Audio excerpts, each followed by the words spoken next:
Who needs your help? Which kind of help do they need from you?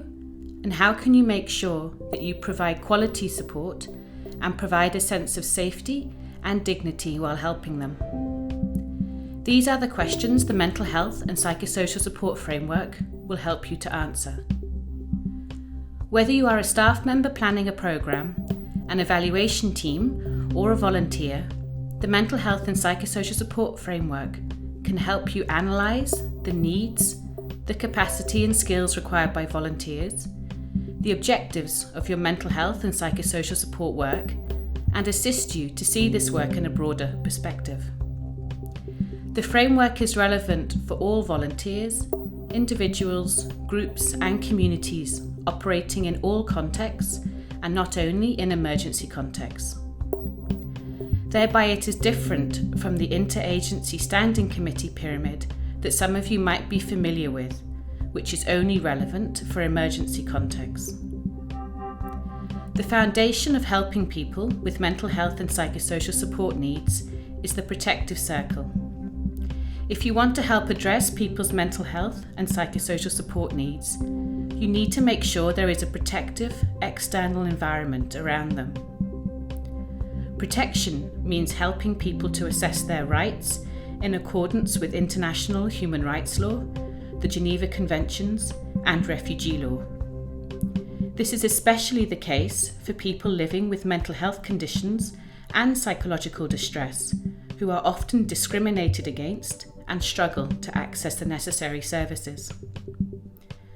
Providing principled assistance according to the 7 fundamental principles of the Red Cross Red Crescent movement upholds people's dignity and makes them feel respected. To meet the basic needs of someone could be to reunite a family, to make sure that people placed in detention facilities are treated respectfully, or to provide migrants, refugees or asylum seekers with access to food and shelter, and to help them feel included in their host community, for example, by giving them access to education. The first layer of the pyramid in the framework is the basic psychosocial support layer. Activities in this layer are often better integrated into health, protection, nutrition, and education programs, and the support should be accessible to 100% of the affected population. The support could also be psychological first aid or other basic emotional support that is normally done by trained Red Cross, Red Crescent staff and volunteers or community members. Meet the Mocca family. The oldest daughter, Xanthi, is a very lovable and friendly teenager who was born with Down syndrome. Xanthi's mother, Sarah, loves her daughter deeply and has always been worried others will negatively judge her and her daughter because of Xanthi's condition. Sarah sometimes feels alone after her mother, who was a great support to her, died. Luckily, Sarah has a very supportive friend named Yasmin, who she can talk and laugh with over a cup of tea. Yasmin has always been a good listener, a skill she learnt through volunteering at her local Red Cross branch. The basic psychosocial support that Sarah gets from Yasmin is important to her well-being. Sarah's father, Ted, is a retired fisherman who used to play dominoes and chess, but he was recently diagnosed with dementia, and now his family makes sure there is always someone accompanying him, as he sometimes gets lost walking in the town where they live, even though it is a route he has walked almost all his life. After his diagnosis, the Mocca family learned how to best support Ted from a local Red Cross volunteer who visits them at their home each month. Ted also takes part with his friends in weekly activities facilitated by the same Red Cross volunteer. The types of services and support Ted receives are based in the second layer of the pyramid, which is about providing focused psychosocial support. At this layer, there is a special focus on at-risk individuals, families and groups. It includes peer support and group work, and the activities are done by Red Cross Red Crescent staff and volunteers, or by trained community members. In the third layer of the pyramid, psychological support is provided to individuals or families who are presenting with psychological distress or who are at risk of developing mental health conditions. Interventions at this layer include counselling or psychotherapy, and such services are usually provided by staff and volunteers from the Red Cross, Red Crescent, who have received formal training, normally in the form of a university degree, for example, or with a grounding in psychology, social work, or medicine. Xanthi attends school along with the other children from the town, but has individual support from an extra classroom assistant dedicated only to her. The classroom assistant gives Xanthi the psychological support, professional care, and practical support that she needs to thrive.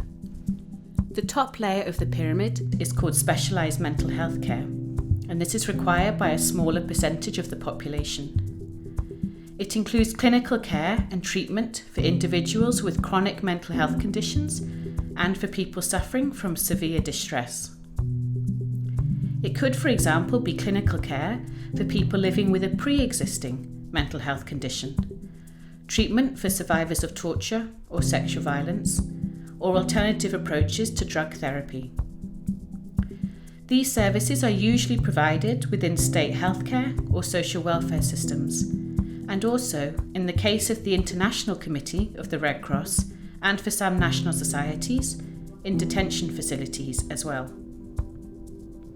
Because this is specialised mental health care, it needs to be carried out by mental health professionals who are often staff members of national societies, but they may also be volunteers as well.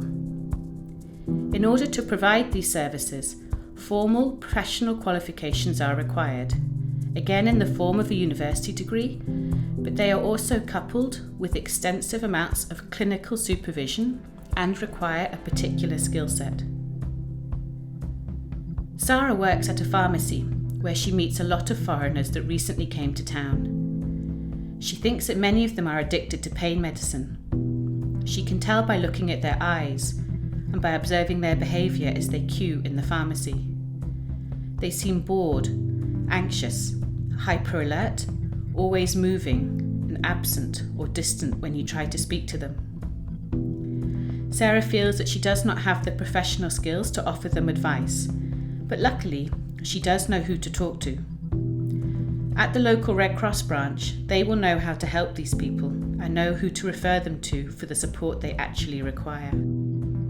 The key thing about all the layers and the protective circle is that they exist in unison. We must be able to ensure access to activities and services in all layers. The framework is about creating a protective environment and a continuum of care for an individual or for a family who are finding themselves in distress. That means you must adapt your support and services to their changing needs. So the 4 layers of the pyramid represent a spectrum, and the idea is to provide holistic services for the individuals and families in which we work. You might become concerned or scared about the demands on you. The model and approach does not imply that each national society or volunteer has to provide services in all layers. However, you do have to be able to assess people's needs and be knowledgeable on how to make a safe referral to the right service. To do this, Red Cross, Red Crescent staff and volunteers need to be aware of what other services are provided within your respective municipalities or communes, or areas where you are providing mental health and psychosocial support services. The movement components are expected to assess, refer, and advocate in relation to the full spectrum of mental health and psychosocial work presented in the model. And that means being able to assess, refer, and advocate from basic psychosocial support, so the importance of that practical, emotional, and active listening support provided through psychological first aid and other basic support, right the way through the focused psychosocial support, psychological support, and specialised mental health care. The framework guides you if you are a mental health and psychosocial support programme planner, and it can help you to better organise your work. It provides the objectives as to what are the particular needs of the individuals, the families and communities in which we assist in our work, and in relation to our auxiliary role and mandate with governments. Then, in relation to those needs, what are the competencies, the skill set, and the training required for staff and volunteers to appropriately meet those needs? The framework can also be used by monitoring and evaluation teams to understand the broader objectives and how to measure and document the impact of our mental health and psychosocial work. It can also help the volunteer management and training teams work out what skills and competencies are required by their mental health and psychosocial support work volunteers. And it helps mental health and psychosocial volunteers know the types of activities and support they provide and how it fits within this broader framework, and the broader need to create a continuum of care for affected populations.